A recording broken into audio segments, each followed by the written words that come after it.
नमस्कार। जब राम मंदिर पर फैसला आया, सुप्रीम कोर्ट अच्छी थी। जब 370 हटाने को लेकर फैसला आया, सुप्रीम कोर्ट अच्छी थी। जब राहुल गांधी की सदस्यता चली गई तो सुप्रीम कोर्ट अच्छी थी। कुल मिलाकर के भाजपा के पक्ष के जितने फैसले सुप्रीम कोर्ट ने सुनाए तो सुप्रीम कोर्ट बहुत अच्छी थी। लेकिन वक्फ बिल को लेकर के जब से सुप्रीम कोर्ट ने इस देश के मुसलमानों के पक्ष में, इस देश के लिए न्याय के पक्ष में, संविधान के पक्ष में, इस देश के नागरिकों के पक्ष की बात कही है, तब से भाजपा तिलमिलाई घूम रही है। पहले तो सोशल मीडिया पर सुप्रीम कोर्ट को सुप्रीम कोठा बताया गया। उसके बाद देश के उपराष्ट्रपति जगदीप धनखड़ ने सुप्रीम कोर्ट को सुप्रीम संसद ना बनने की हिदायत तक दे डाली। उसके बाद बीजेपी सांसद निशिकांत दुबे ने सुप्रीम कोर्ट को और जज को देश में गृहयुद्ध करवाने वाला बता दिया। तो ये नेता लोग इस देश को कहां ले जा रहे हैं, इस पर बात करने के लिए आज हमारे साथ प्रोफेसर रविकांत जी हैं। रविकांत सर, मेरे पास तो शब्द ही नहीं है। ये नेता लोग इस देश को कहां ले जा रहे हैं? निशिकांत दुबे ने जो बात कही, कौन सा गृहयुद्ध हो रहा है? मतलब इन नेताओं को मुंह में, रविकांत सर, कोई कुआं, खाई, खंदक है कि नहीं है? मतलब जो मुंह में आए बस जबान हिला दो, हो गया। नहीं, इनकी यही यूएसपी है, यही पहचान है। इसी वजह से वो राजनीति में है। यही बीजेपी में ऐसे ही लोगों की जरूरत है। निशिकांत दुबे हो या वो संसद में गाली गलौज करने वाला व्यक्ति, एक नहीं है, यहां तो लंबी फेरिस्त है। और ये जो हमला हुआ है वो सीधे संविधान पर हमला है, सुप्रीम कोर्ट पर हमला है। और सुप्रीम कोर्ट के चीफ जस्टिस ऑफ इंडिया को ये कहना कि साहब गृह युद्ध के कारण वो है, मुझे लगता है कि इसमें तो सारी सीमाओं को लांघ लिया गया है।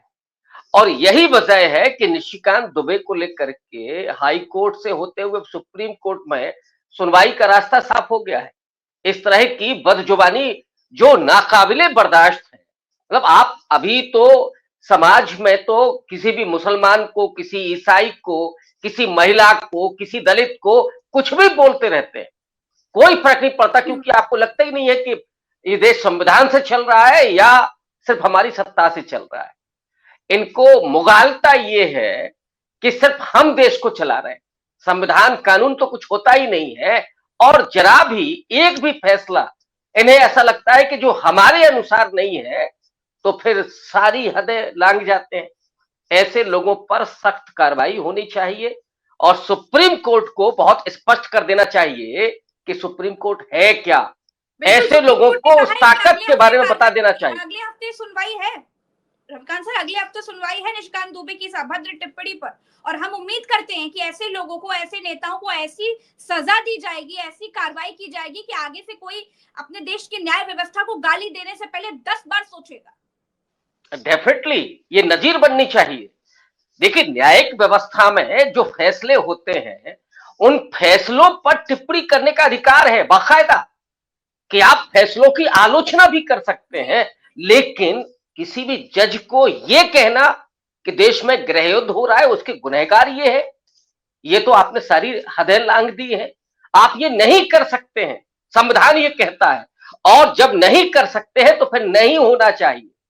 सुप्रीम कोर्ट को यह बता देना चाहिए कि इस तरह के बदजुबान लोगों को किसी भी कीमत पर नहीं छोड़ा जाएगा। ये बहुत जरूरी है, यहां से मैसेज जाना चाहिए। वरना आज निशिकांत दुबे है, कल कोई और खड़ा हो जाएगा, परसों कोई और खड़ा हो जाएगा। तो आप सुप्रीम कोर्ट को सुप्रीम कोठा बता, मतलब क्या शब्द है आपके, शब्द का चयन देखिए आप, इनके कल्चर को समझिए। ये विश्वगुरु भारत की बात करते हैं, बहुत हम बड़ा देश का कल्चर बढ़ा रहे हैं। इनको शर्म नहीं आती कि किन शब्दों का इस्तेमाल करते हैं ये पूरे पार्टी के लोग, सिर्फ इसमें यही नहीं है। और अब तो इस तरह की जो टिप्पणी है, उस टिप्पणी पर तो नजीर बना देनी चाहिए सुप्रीम कोर्ट को, ये जरूरत है। और हम सबकी अपील भी है, सारा देश सुप्रीम कोर्ट और संविधान के साथ खड़ा हुआ है। ऐसे लोग आकर के जो कर रहे हैं कोशिश संविधान को खत्म करने की, सुप्रीम कोर्ट को आईना दिखाने की कि नहीं नहीं नहीं, हम आपकी कोई औकात नहीं है। जगदीप धनखड़ को देख लीजिए। अरे साहब, अगर सुप्रीम कोर्ट को ये अधिकार नहीं मिला होता तो ये क्या कर रहे होते? डॉक्टर अंबेडकर ने और उस समय के तमाम संविधान के जो बनाने वाले लोग थे, उन्होंने बहुत स्पष्ट कर दिया था कि सुप्रीम कोर्ट का अधिकार क्या होगा, सुप्रीम कोर्ट की सीमा क्या होगी। सुप्रीम कोर्ट को किसी भी कानून की समीक्षा करने का अधिकार है। इसको आप कैसे रोक सकते हैं? अगर नागरिक जा रहे हैं, अपील कर रहे हैं बाकायदा, तो सुप्रीम कोर्ट को सुनने का अधिकार है। आप उससे कैसे वंचित कर सकते हैं? कल को आप तो कुछ भी करेंगे तो नागरिक खत्म हो गया ना, फिर तो उसके अधिकार ही खत्म हो गए। नागरिकों के अधिकारों का संरक्षक कौन है? सुप्रीम कोर्ट है। संविधान का संरक्षक कौन है? सुप्रीम कोर्ट है।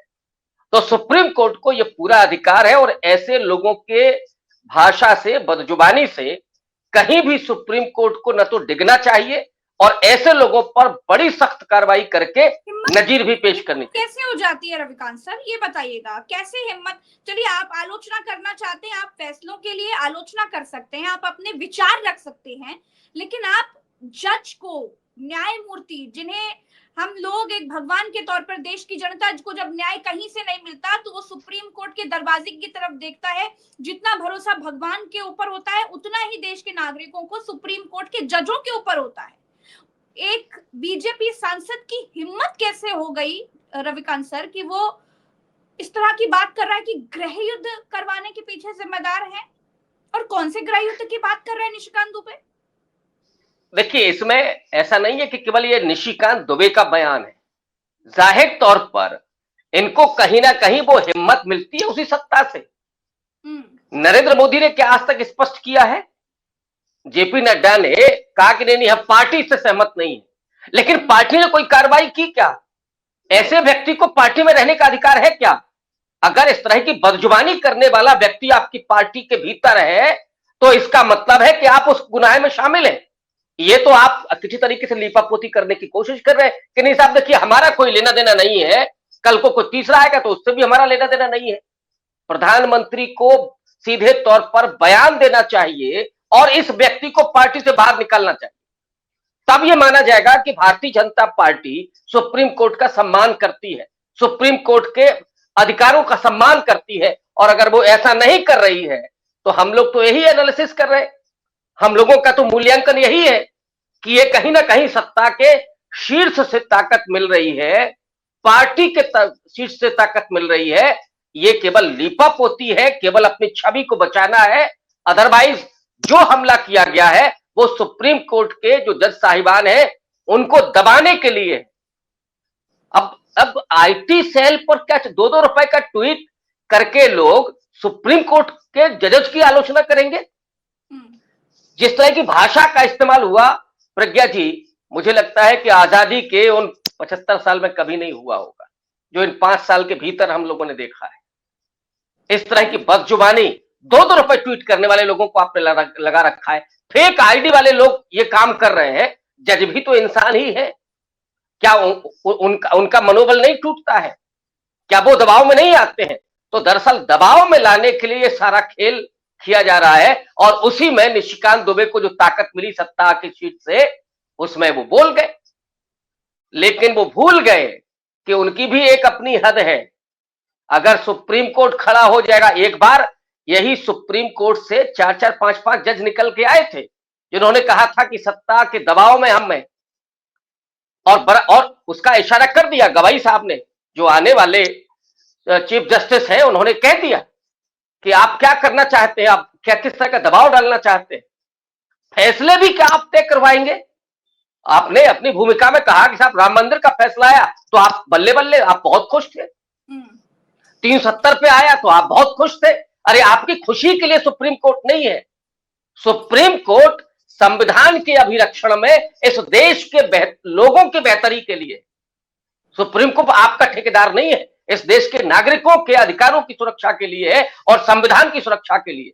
उसका काम यह है, किसी प्रधानमंत्री, किसी लोकसभा के स्पीकर या किसी पर्टिकुलर व्यक्ति के लिए नहीं है सुप्रीम कोर्ट।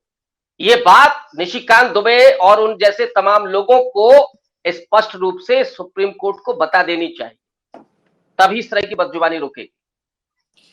सर, चुनाव आयोग को लेकर राहुल गांधी ने जो बात अमेरिका में कही, बॉस्टन में जो बात राहुल गांधी ने कही कि चुनाव आयोग ने समझौता कर लिया है, उसके बाद बीजेपी क्यों तिलमिला गई है?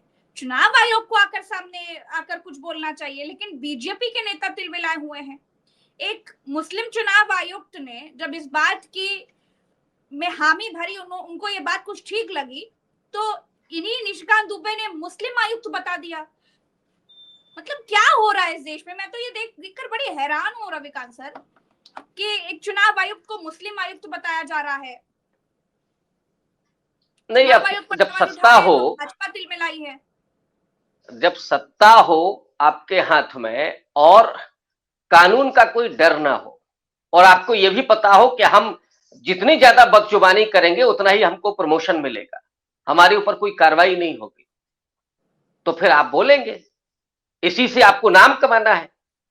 ये पार्टी में और राजनीति में अपने कद को बढ़ाने का सबसे बदतर तरीका है कि आप इस तरह की भाषा बोलते रहिए, आप रातों रात मतलब बदनाम होंगे तो क्या नाम ना होगा।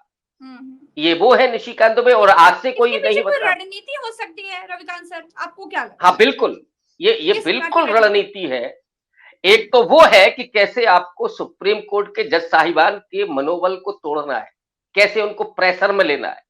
ये जो ट्विटर पर चलता है, सोशल मीडिया पर चलता है, किसी की बदजुबानी चलती है, तो ये नैरेटिव बनाया जाता है कि देखिए आप नहीं, आपके ऊपर ये नैरेटिव हावी है। एक तो ये रणनीति है।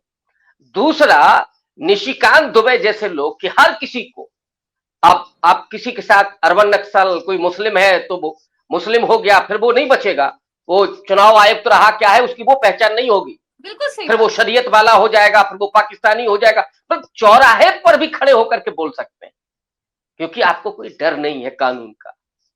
डर होता था तो लोग खामोश रहते थे, मन में भले ही नफरत पाले रहे लेकिन वो नहीं बोलते थे। अब चूंकि डर नहीं है तो रणनीति वही है कि कहीं मुद्दा रोजगार का ना आ जाए, किसानों का ना आ जाए। उत्तर प्रदेश में आप और हम दोनों लोग हैं, लगातार दलितों और अति पिछड़ों की हत्याएं हो रही हैं। ये जो अति पिछड़ा वोटर था बीजेपी का, बहुत आधारभूत वोटर था, अति पिछड़ा का मुझे डाटा मिला है, पिछले एक साल में 1000 से ज्यादा हत्याएं हुई हैं अति पिछड़ा समाज की। दलितों पर क्या हो रहा है, किसानों के साथ आप क्या कर रहे हैं, वादे जो आपने किए थे अच्छे दिन के 15 लाख देंगे वगैरह वगैरह, तो लोगों के जेहन में ये सारे सवाल आए ही नहीं। केवल आपको हिंदू मुसलमान पर नैरेटिव को चलाए रखना है। साहब चुनाव आयुक्त है, अगर मुस्लिम है तो फिर ये मुस्लिम है, इसलिए बात कैसे कर सकता, करेगा ही नहीं। ये देश की बात कर ही नहीं सकता, केवल मुस्लिम की बात करेगा। इनके लिए देश का मतलब है खुद। जो ये हिंदू की बात करते हैं ये हिंदू नहीं है। निशिकांत दुबे का बेटा कहां पढ़ रहा है, लो अकल किसी ने फोटो डाली? आप बड़े भारतीय बने हुए हैं, बड़े हिंदू बने हुए हैं, बेटा तो आपका फॉरेन में पढ़ रहा, वकालत कर रहा है। गोरक्षा में कब लगेगा वो? कल ही फोटो डाली किसी ने, वो कब गोरक्षा में काम करेगा? गोरक्षा में काम केवल ये गरीब करेंगे, या मस्जिद के सामने कब डांस करेगा वो डीजे पर? इनको दरअसल अपने भरने हैं तिजोरियां, अपने बच्चों को सेटल करना है विदेशों में, और यहां गरीबों को लड़ा देना है, उनके दिमाग में केवल नफरत भर देना है, ताकि वो अपने विकास के बारे में सोचे ही नहीं, अपने बच्चों को पढ़ाने लिखाने के बारे में सोचे ही नहीं, अपनी दवा दारू के बारे में सोचे नहीं, मर जाए ऐसी 5 किलो राशन में। ये डेमोक्रेसी की जो मूल आत्मा है उसको मार देना चाहते हैं, और समाज को केवल आज्ञा पालक बना देना चाहते हैं। कोई कुछ हमारे हिसाब से ही सोचे और सारी संस्थाएं हमारे काबू में आ जाए। सुप्रीम कोर्ट अभी तक बचा हुआ है। मामला ये है जी। आपने आरबीआई से जैसा चाहा वैसे करवाया, गवर्नर साहब गए इस्तीफा देके, आपने नोटबंदी की, समझाया उन्होंने, नहीं माने तो चले गए, लेकिन आपने मुट्ठी में कर लिया। आपको याद है इस समय कौन है आरबीआई का गवर्नर? इस देश के मुझे नहीं लगता है कि 2-4 हजार लोग जानते होंगे कौन है गवर्नर। एक दौर था जब हर संवैधानिक संस्था पर बैठा हुआ व्यक्ति का अपना नाम होता था। बिल्कुल सही बात। आज कोई नाम नहीं। रेल मंत्री का एक आध का आप नाम जानते होंगे, क्योंकि वो रील बनाते रहते हैं, बाकी और किसी मंत्री को नहीं जानते हो। सब तो मोदी जी को ही जानते हैं, हर जगह की झंडी मोदी जी दिखाते हैं, हर जगह। बाकी केवल ऐसे लोगों को जानते हैं जिनकी भाषा ऐसी है। गिरिराज सिंह हो, जगदीप धनखड़ हो, ये निशिकांत दुबे हो, या असम वाले मुख्यमंत्री हो हेमंत बिश्व शर्मा, या वो साउथ वाले टी राजा सिंह हो, केवल आप इनको जानते हैं। हम सब सही बात है। बाकी जो काम करने वाला है, हो सकता है कि बीजेपी में कोई काम करने वाला भी हो, कोई अच्छा व्यक्ति भी हो, लेकिन उसका नाम नहीं जो जानते होंगे आप। ये इस देश की पूरी हालत इन्होंने बना दी है। अब क्या कह सकते हैं, सैया भय कुतवाल तो डर काहे का। अब निशिकांत दुबे के लिए क्या फर्क पड़ता है। अच्छा रविकांत सर, राहुल गांधी ने जो बात अमेरिका में कही, महाराष्ट्र इलेक्शन को ध्यान में रखते हुए जो बात कही कि चुनाव आयोग ने समझौता कर लिया, इस पर आपकी क्या राय है? देखिए, मुझे लगता है कि राहुल गांधी ने बहुत स्पष्ट तरीके से और फैक्ट के साथ, उसमें कुछ ऐसा नहीं था कि केवल उन्होंने बोल दिया हो, जैसे मोदी जी बोलते थे कि 2014 के पहले तो ऐसा लगता था कि हम कहां पैदा हो गए। ये नहीं बोला, उन्होंने कहा कि 5:30 बजे शाम से लेकर के 7:30 बजे तक 65 लाख वोट पड़े। एक वोट डालने में 3 मिनट का समय लगता है और ये इम्पॉसिबल है 65 लाख वोट डालना। इसी से महाराष्ट्र में बीजेपी चुनाव जीती है। फैक्चुअल बात की है राहुल गांधी ने, और चुनाव आयोग को सीधे कटघरे में खड़ा किया है। आपने तो कहा था कि इस पर जवाब तो चुनाव आयोग को देना चाहिए था, लेकिन बीजेपी के प्रवक्ता क्यों आ गए सामने। इसका मतलब है कि चुनाव आयोग विदेशी धरती पर राहुल गांधी ने अपमान करा दिया। आप कौन बताए व्हाट्सएप यूनिवर्सिटी के पढ़े हुए लोगों को कि इस देश का अपमान सुप्रीम कोर्ट का अपमान करने से होता है, संविधान का अपमान करने से होता है, कि विदेश की धरती पर भारतीय लोगों के सामने इस तरह की बातें करने से होता है। नहीं प्रज्ञा जी, जो राहुल गांधी ने कहा वो गलत है या नहीं है या सही है। जो बोला राहुल गांधी ने वो तो सही बोला, वो तो यहां भी बोल रहे थे। अब उसको अमेरिका में बोले कि इंग्लैंड में बोले, उससे क्या फर्क पड़ता है। जवाब भाई, ये उन्होंने बाकायदा लीडर ऑफ अपोजिशन और कांग्रेस के एक मेंबर के नाते उन्होंने मांगा था, डाटा मांगा था चुनाव आयोग से, क्यों नहीं दिया। अब बोलेंगे नहीं साहब अमेरिका में आप नहीं बोल सकते, भारत में ही बोल सकते। इसका क्या, दुनिया तो वैश्विक हो गई है, इसका क्या मतलब है। लेकिन राहुल गांधी के उस बात से बीजेपी तिलमिलाई है, इसका मतलब है कि दाल में कुछ काला है, इसका मतलब है कि आप गलत हैं। बजाय इसके कि आप जवाब देते, चुनाव आयोग जवाब देता और राहुल गांधी की बात का खंडन करता, तो हम सब चुनाव आयोग के साथ होते कि भाई आपने आरोप गलत लगाया। ये नहीं है कि कहां लगाया, इसका कोई मतलब नहीं। आरोप कहां लगाया इसका कोई मतलब नहीं, क्योंकि दुनिया आज ग्लोबल हो गई है। लेकिन अगर आरोप गलत है तो गलत हम भी बोलते हैं, लेकिन उस पर तो आप जवाब दे नहीं पा रहे हैं, क्योंकि आपने तो गोलमोल किया है। तो फिर आप केवल एक ही आरोप लगा सकते हैं कि साहब विदेशी धरती से मोदी जी 140 देशों का परिक्रमा करके आ गए, नहीं जाना चाहिए था ना उनको कहीं। अगर यही कॉन्सेप्ट है कि साहब विदेशी धरती पर, तो नहीं जाना चाहिए था। लेकिन वो जाएंगे जिन देशों में बजता है ना, उनका डंका बज रहा है। और डंका के पीछे जो होता है कि अडानी साहब को मिल गया एक टेंडर, हर डंके के बाद यही होता है। आज तक आपने प्रेस कॉन्फ्रेंस देखी कि हम प्रधानमंत्री ने 5 देशों की यात्रा की और इतने एमओयू साइन हुए, इससे इस देश को ये लाभ मिलेगा। एक भी प्रेस कॉन्फ्रेंस आपने देखी? कोई डेटा है आपके पास? कोई विदेश सचिव ने कभी ब्रीफ किया है? अभी अरब जा रहे हैं मोदी जी, तो क्या एजेंडा है, भारत के हित कैसे जुड़ रहे हैं उस यात्रा से, ये बताएं ना प्रधानमंत्री।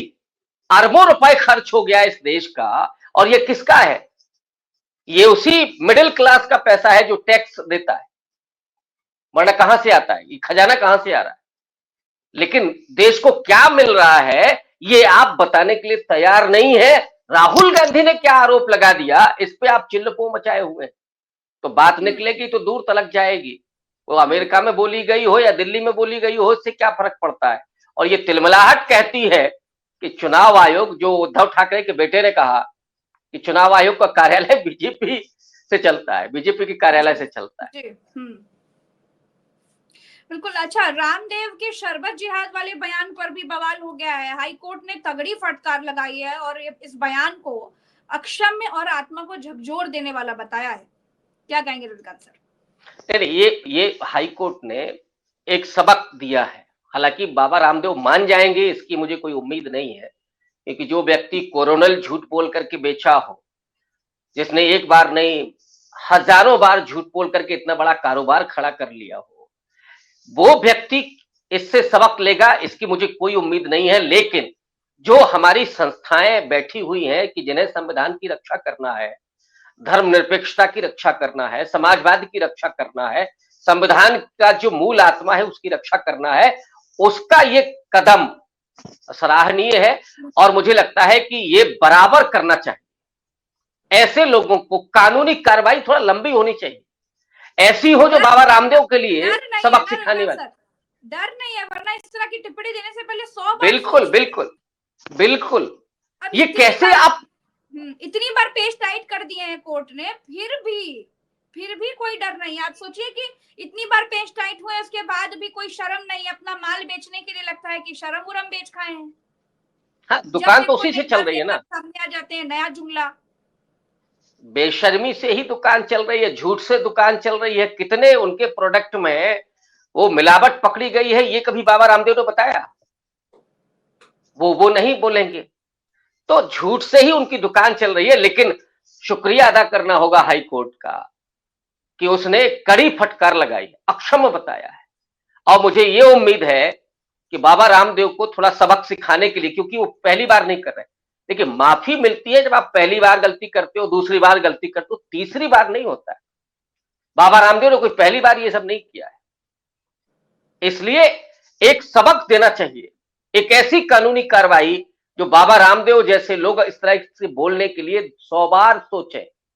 कानून का डर होता क्या है? जेल क्यों बनाई जाती है? जेल इसके लिए नहीं होती है कि नहीं साहब उसको बस यहां आराम फरमाने दो। इसके लिए होती है कि लोग डरेंगे उससे कि हमें ये नहीं करना चाहिए, ये चीज गलत है। अब बाबा रामदेव शरबत जिहाद बोलेंगे तो कल को कोई कुछ और बोलेगा अगर नहीं होता कुछ। इसलिए नजीर बननी चाहिए ये भी। और ये बहुत अच्छा किया हाईकोर्ट ने इस तरह की टिप्पणी करके। और ऐसे लोगों को समझना चाहिए कि इस तरह की भाषा ये देश को तोड़ने वाली है, संविधान को तोड़ने वाली है। इस तरह की भाषा का इस्तेमाल नहीं, आप बेचिए, आप उससे बेहतर शरबत बनाइए, क्या दिक्कत? मुआवजा है क्या चीज? उससे अच्छा आप प्रोडक्ट लेके आएंगे और आपके पास तो इतना पैसा कि आप विज्ञापन कर लेंगे। बिल्कुल, विज्ञापन के लिए ये ओछी हरकत क्यों? बिल्कुल सही, ये नफरती बयान क्यों? तो रविदास सर, आपको क्या लग रहा है कि हम विश्व गुरु बनते बनते किस रास्ते पर जा रहे हैं? एक बाबा जो बाबा से व्यापारी बन गया, वो शरबत जिहाद बता रहा है। पूर्व चुनाव आयुक्त को मुस्लिम आयुक्त बताया जा रहा है। बीजेपी के सांसद सुप्रीम कोर्ट को गृहयुद्ध करवाने वाला बता रहे हैं। सोशल मीडिया पर राइट विंग के लोग सुप्रीम कोर्ट को सुप्रीम कोठा बता रहे हैं। देश के उपराष्ट्रपति सुप्रीम कोर्ट को सुप्रीम संसद न बनने की बात कह रहे हैं। कहां जा रहे हैं रविदास सर? देखिए, ये चाहते तो वही हैं। 240 जब आया तो थोड़ा सा लगाम लगी थी। अब चुनाव के पहले जो इन्होंने ऐलान किया था वो याद कर लीजिए कि हमें संविधान बदलना है, उसके लिए 400 सीटें चाहिए। अब वो तो नहीं हो पाया, लोगों ने इनको सबक सिखा दिया। उसमें भी बहुत सारे आंकड़े ऐसे हैं, विश्लेषक कहते हैं कि अगर सही ढंग से चुनाव होता तो कम से कम 80 सीटें ऐसी थी जहां पर बीजेपी चुनाव हारती। इसका मतलब है कि वो सत्ता की दौड़ से ही बाहर हो जाते। अब बेचैनी ये है कि कैसे करके इस संविधान को, जो संविधान नागरिकों को ताकत देता है, जो संवैधानिक संस्थाओं को मजबूत करता है, उन संस्थाओं को हम कैसे खत्म करें? क्योंकि संविधान को खत्म करने के पीछे रीजन यही था कि फिर हम मनुस्मृति को लागू करेंगे, फिर तो महिलाओं को लाठी लेकर के, दलितों को, पिछड़ों को, सब, और मुसलमानों ईसाइयों को लाइन में लगा दीजिए। अभी अभी हुआ ना उड़ीसा में, फादर ग्राहम स्टैंस और उनके बच्चों को जो जिंदा जलाया गया था, उसमें एक व्यक्ति जो जेल में था 25 साल से, उसको अभी छोड़ दिया गया। जैसे ही वहां पर सरकार बनी, छोड़ दिया गया। बिल्किस बानो के बलात्कारियों को छोड़ा ही नहीं गया। फूल मालाएं पहनाई गई, मिठाइयां बांटी गई, आरती उतारी गई। प्रज्ञा जी, शर्म आती कि कुछ तो छोड़ दो भाई, इतना मत गिरो। सत्ता में 100 साल बने रहो, लेकिन इतना मत गिरो। अगर मोदी जी अच्छा काम करें तो क्या हम लोग सराहना नहीं करेंगे? बिल्कुल करेंगे। मोदी जी के लोग अगर अच्छी भाषा का प्रयोग करें तो क्या हम सराहना नहीं करेंगे? धनगर साहब ये कहें कि हम संविधान के लिए खड़े हैं और हमारा जो दायित्व है, चाहे सरकार हो चाहे विपक्ष हो, हम बहस कराएंगे, तो क्या हम लोग तारीफ नहीं करेंगे? बिल्कुल करेंगे। लेकिन आप तो ऐसा लगता है कि आपने इस पूरे देश को गर्त में ले जाने की कसम खा ली है कि संविधान को खत्म करना है, आपको इस देश को कूड़े में तब्दील करना है और आपको मलबे का मालिक बनना है, ये आप चाहते हैं।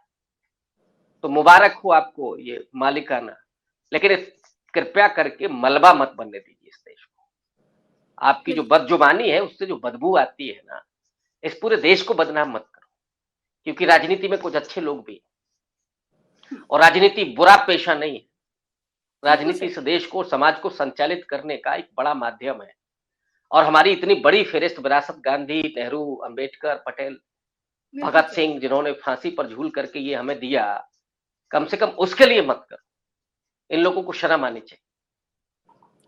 चलिए, बहुत बहुत शुक्रिया रविकांत सर, आपने समय दिया। दर्शकों का भी बहुत बहुत आभार। हम फिर मिलेंगे अगली चर्चा में। अभी के लिए इतना ही। चैनल को अगर आपने सब्सक्राइब नहीं किया है तो सब्सक्राइब जरूर करें, हमें मजबूत जरूर बनाएं, क्योंकि अगर आप एक बार सब्सक्राइब करेंगे तो हमारे वीडियो सबसे पहले बिना रुकावट आप तक पहुंचते जाएंगे। नमस्कार।